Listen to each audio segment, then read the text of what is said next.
The future of the construction industry in Afghanistan belongs to those who are innovative enough to make transition from contract to markets. Our speaker this morning, Rafat Ludin from Colorado, Afghan-American from Colorado, is the president and the CEO of International Home Finance and Development, LLC, IHFD. He is an expert in residential housing development. He is introducing the mortgage industry as we do mortgages here, as opposed to the traditional way of 1/3 up front, 1/3 in the middle, and 1/3 at the end. In other words, long-term financing of residential property. He's an expert in energy and power and waste. He has an electrical engineering degree from a German university, his master's in business administration from the University of California, and he's also expert in waste management. So all of these capacities, I would say, are contributing to his ability to do what he and some of you here in the audience are doing. So without further ado, it's my pleasure to introduce Rafat Ludin. Welcome. Bismillah ar-Rahman ar-Rahim. Honorable Don Ritter, Chairman Lutfi, distinguished guests, ladies and gentlemen, I greet you with the universal greeting of peace and blessings. Assalamu alaikum wa rahmatullahi wa barakatuh. It is a pleasure to speak to you today at the Business Matchmaking Conference, knowing that it is here in this Business Matchmaking Conference over the past 4 years that we have been participating, that we have met a lot of our team members. So AECOM is part of our team, ACI is part of our team, include previously Shore Bank International is part of our team, ARG is part of our team, and these are people and organizations that we have met here at this Business Matchmaking Conference. Thanks to you and to your team, Honorable Don Ritter, I think our project is an example of what the Business Matchmaking Conference can contribute, and we are very happy to be a contributor and a sponsor and a continuous contributor to this project and beneficiary as well. So can we have the slides, please?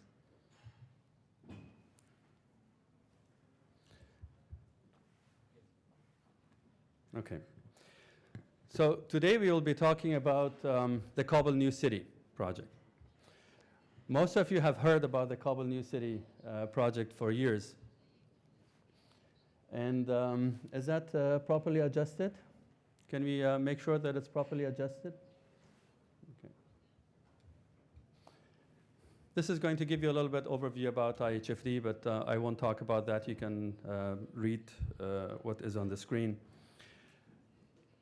The Kabul New City is the extension of the existing city. It was initiated or planned way back in the time of marhum President Dawood, but then it took a little bit of a different shape in 2002, 2003, and after that. And then in 2006, the Kabul New City Authority was established, the Substance Cop City Development Authority. And then they started working on the master plan, et cetera, et cetera. And we had the privilege of being involved way back since 2006, 2007 with Kabul New City, and finally, recently we signed a contract to develop this project. Can we go to the next slide, please? Obviously, working in Afghanistan, we are always concerned about, about the political chaos that may engulf the country, especially after the NATO withdrawal of 2014.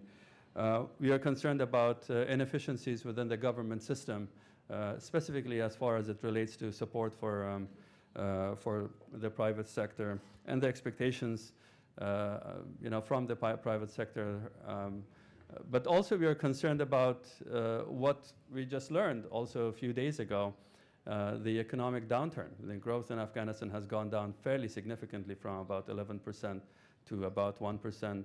And this was fairly expected. The World Bank had prognosed this kind of a downturn a couple of years ago, that it will be coming after the withdrawal. And of course, you know, we have all experienced that a lot of people have lost their jobs, and with it, of course, they have less money available to them in order to invest in real estate and other capital acquisitions, such as buying vehicles, et cetera, et cetera. And that is a major concern for us as investors and for those involved in this sector. So obviously the challenge for us is how to mitigate those challenges you know, that we have. What kind of tools and mechanism do we use in order to mitigate the risks? But then at the end of the day, it is about the courage to be able to come and invest in a situation like this. It's about the ability to believe in the future of this country and the potential of its people. So, and that is what is the driving force for us in undertaking this initiative. It would have been fantastic if we had achieved or started this project you know, from an economical point of view way back in 2007 and 2008 when we intended it to happen. But even now the demand is there for housing. I'm sorry, the need is there for housing. And the demand can be created by certain innovative tools that we bring into the marketplace and into our services. So can we go to the next slide, please? A little bit of overview about Kabul New City. It is a new development about 1.5 times larger than the existing Kabul, and it will be a city for about 3 million people. Expected investment over the next 25 years, over $80 billion, mostly from private sector, but also from donors and government and other sources. It is supposed to become the commercial hub of Kabul. When Rawalpindi was completely out of control, the politicians and some people with vision in the private sector and otherwise, they came up with the idea of Islamabad. And today, those who have visited Islamabad know that Islamabad is a very nice city, you know, that Pakistanis can be proud of. And Kabul New City is expected to become the Islamabad and the New Delhi of Afghanistan. And we are very honored and blessed to be part of that process. And the promoter of that project is the Day Subsidy Development Authority, as I suggested earlier. It is governed by an independent board, but their paperwork is with the President's office right now after having gone through all the different hurdles in the legislature, et cetera, to become a corporation. Once that happens, then it will be similar to DAPS, the utility company, the Brishna Sharakat, which means it will run on its own and will have its own budget and revenue, et cetera, et cetera. So if you can go to the next slide, please. We signed this contract with DCDA on September 4th, and the intent is to build about 13,000 housing units and close to 3.5 million square meters of commercial space in about 450 hectares out of 838 hectares, which is available in Parcel 1 of Phase 1 of Kabul New City. The DCDA will provide primary infrastructure such as water, electricity, et cetera, at the boundaries of the site, and then from then on, we are responsible to cover everything, do all the secondary infrastructure, tertiary infrastructure, and then build the houses, and then offer them with mortgage. If you can go to the next slide, please. The mortgage program, obviously, we do not have a mortgage law in Afghanistan right now, so the question comes, how are you going to introduce a mortgage program if you do not have a mortgage law? Well, what we did in 2006, 2007, and from then until now, was to develop a system that allows us to offer Sharia-compliant mortgages without even having a mortgage law. We base our concept around concepts of group guarantees through homeowners associations, as well as some reserve accounts that we create, and mortgage insurance that we'll provide based on takaful system, which is Sharia compliant insurances, and a number of very innovative things that we have taken from a combination of microcredits offered in different countries, including in Afghanistan, the group guarantee concept from that, as well as the traditional mortgage concepts, which we are all used to. You will learn more about it as we move on, and if you would like to speak with me at later times during this conference, as well as on the one-on-one meetings, and after this also, we'll be more than happy to share with you. One of our team members from Include is right now in Afghanistan and is working on establishing the infrastructure necessary for the mortgage program. Can we go to the next slide, please? So this is Kabul province, and then you see the dark color is existing Kabul. Of course, the existing Kabul is a little bit out of control and larger than that. And then above it is that unique shape is the Daysabs district, which is the area of the Kabul new city, about 740 square kilometers in size, about 1.5 times the size of Kabul. The yellow part is phase 1 of that project, and then the darkened area is parcel 1. That is our project. So this is then a master plan, structure plan of phase 1, with the 2 circles, and the smaller circle is the commercial district of parcel 1 with the area around it. And this is how parcel 1 of this project looks like, 838 hectares.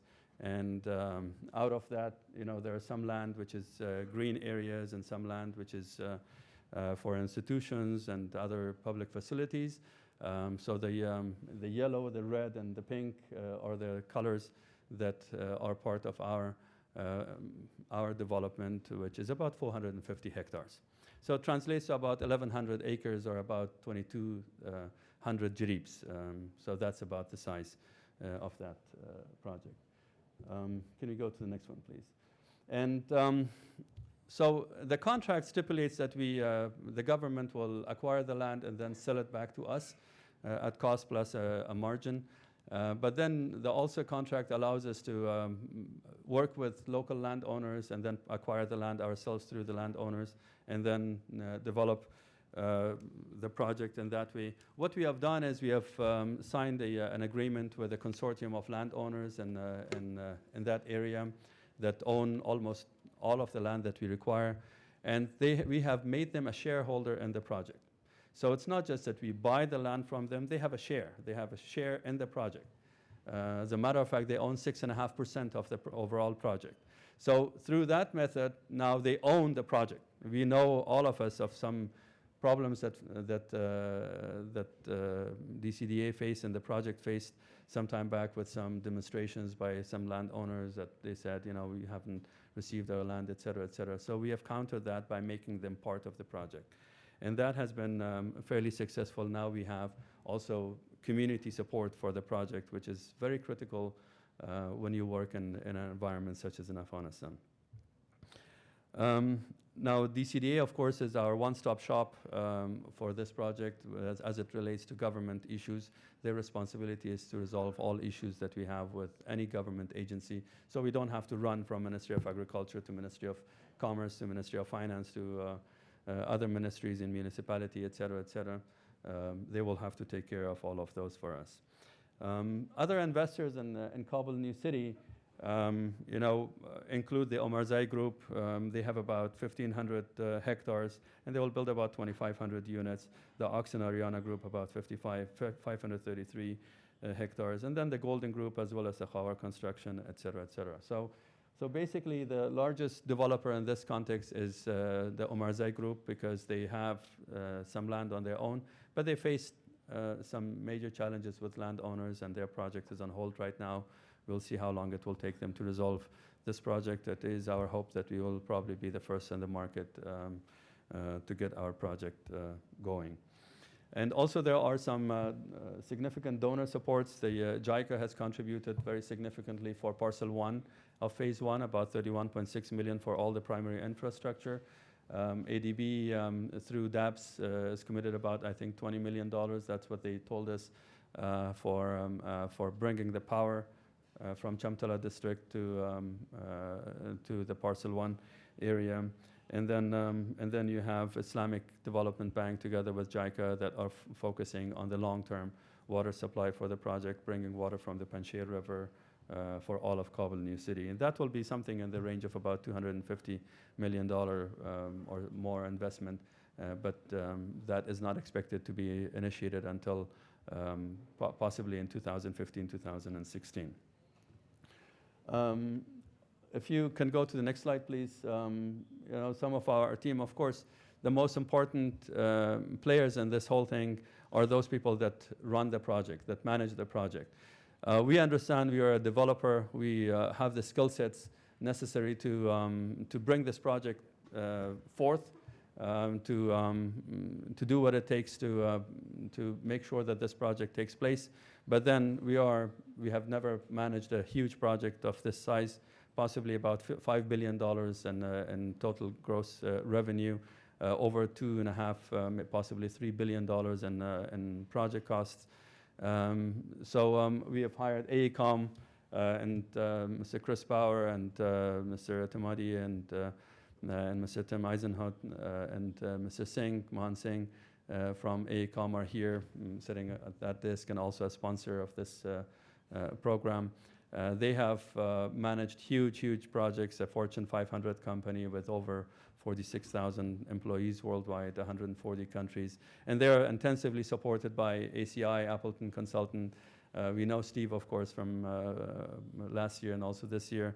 They will be intensively involved in this, as well as ARG, two companies that are also very active in Afghanistan and the private sector. ACI right now working together with Elaston and Trojan on the Qasaba project, which is about 3,300 housing units.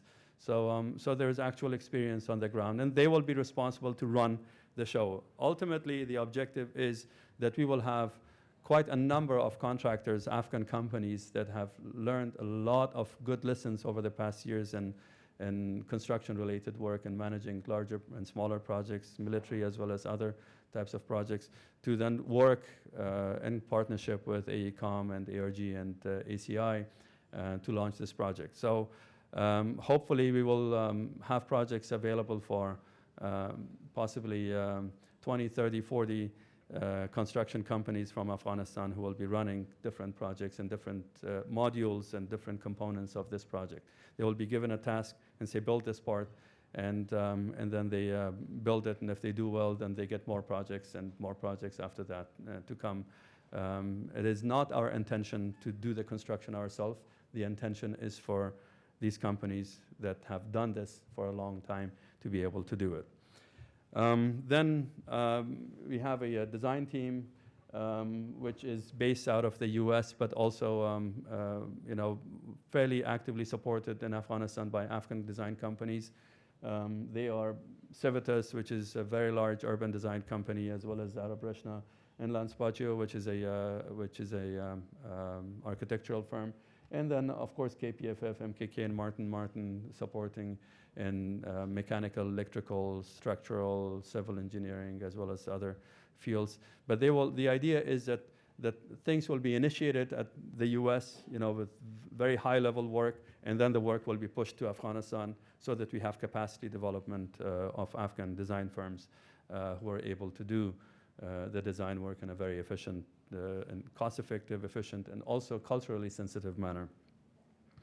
And then, of course, we have our investment team with Gulf Cap. Mr. Quraishi, Jamil Quraishi from Dubai is with us, sitting there together with the AECOM team. And he has raised capital for very large initiatives worldwide, including in real estate sector. So he's been a supportive partner from day one almost. We reached an agreement way back in 2007, and he has been with us from 2007 until today, very actively pushing for us to be able to have the financial resources available for us to make this thing happen. As well as, of course, include that most of you and Ms. Lauren Moser is with us again on the same table there. They have been also with us from day one, almost 2007, going back to 2007. They will be responsible for launching the mortgage program. So similar to AECOM on the construction side, Include, which used to be Shore Bank, will be running the mortgage program and helping to build capacities of either existing banks in Afghanistan or create a greenfield mortgage bank that is able to offer those services. And again, we know that we have the system that we have developed, and we sought their advice from day one. But rolling out that system is a challenge on its own. So this is why Include is going to take the lead in making sure that that component of the project is also done effectively and efficiently. And of course, our partners, the landowners, who are responsible to make sure that we have the land. And the idea is, the agreement that we have with them is they have an exclusive relationship with us. That means they can go and acquire as much land in day subs as they want to, and we will buy that from them, and they can sell it directly to us. So the idea is not just to stop with parcel one of phase one, but to be a major contributor throughout the development of Kabul New City over the next 20 to 25 years. And the landowners will be a partner in this whole initiative from day one. Clearly, we have some risk issues that we have to address, and the most challenging of that is the country risk. We have some level of uncertainty related to the future of Afghanistan, and we are mitigating that by getting MEGA World Bank insurance against political risk, which covers us against war, civil strife, expropriation, transfer restrictions, breach of contract. So if you take off these issues from an investment environment, then an investment in Afghanistan becomes equivalent to an investment, say, in New York or in Dubai or somewhere else, because then the only challenge that you have to deal with is the business challenge and not the country risk. And that is what we are planning to do. We are covering about $200 million of investor money with MEGA Insurance, so that the investor comes in and invests in this project in Afghanistan and feels confident that security and government-related issues and stability-related issues are not a concern for them. Then, of course, the next item is business risk, and the biggest challenge related to that is, what if the houses are not sold? And we are mitigating that partially. Also by offering the mortgage. Now, if a person can own a house by paying $500 over 20 years, $500 a month over 20 years, similar to a person here in the US, who maybe graduates from university, makes a fairly decent salary, and then after a few years is able to own a house by paying it over 20 years. Similar to what my father did, when he graduated from George Washington University and Princeton in the 1950s, went back to Afghanistan, and the Ministry of Public Works were building the Karte-Mamurin district in Kabul, and he bought the house there for 180,000 Afghanis over 27 years, and that is the only thing that we inherited from him. And today, even though he went on to become Minister of Interior and occupied very high other positions, but that was the opportunity he had, that the government gave him. Today, unfortunately, young Afghans do not have that opportunity, and we would like to be able to, it's my dream, it's our dream, to be able to offer that opportunity to our people. So we think that we can mitigate that by offering that mortgage. And then, of course, what if the primary infrastructure is not built on time, and now we have a city that has no power and no water? What do we do then? Of course, that is covered by our political risk insurance that falls under breach of contract. It's a government's responsibility. The donors have made their commitments and have signed contracts, et cetera. And I think that that's going to, inshallah, be just fine.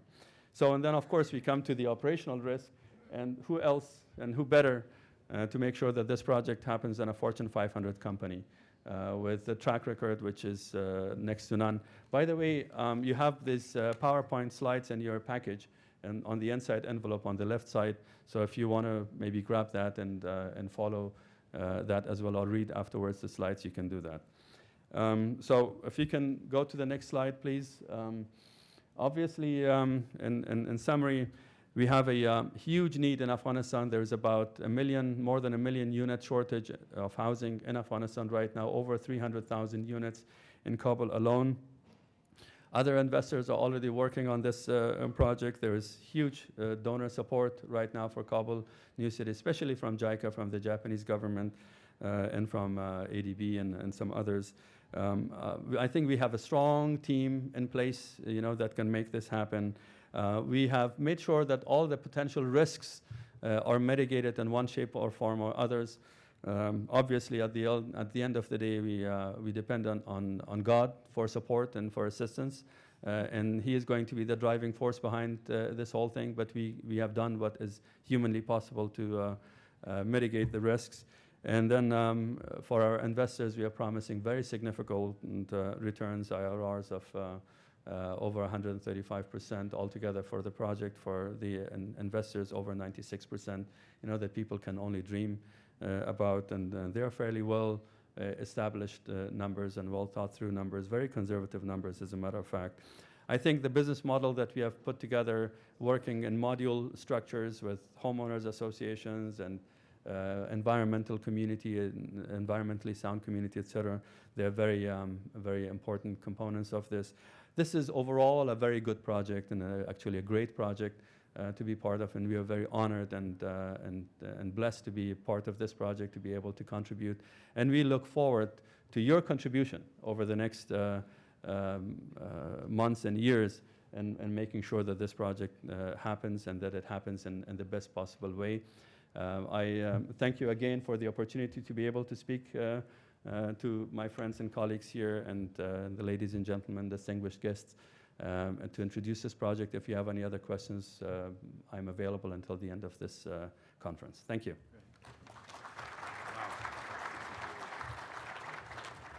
Well, thank you very much, Rafat Jan. That was quite a presentation, and a lot of food for thought. I see those of you in the audience, the intensity which you all were focused on Rafat's words was, even for this conference, quite remarkable. So thank you again, Rafat, and God bless you and your team, and Godspeed for the future in making it actually happen. It's important for Afghanistan.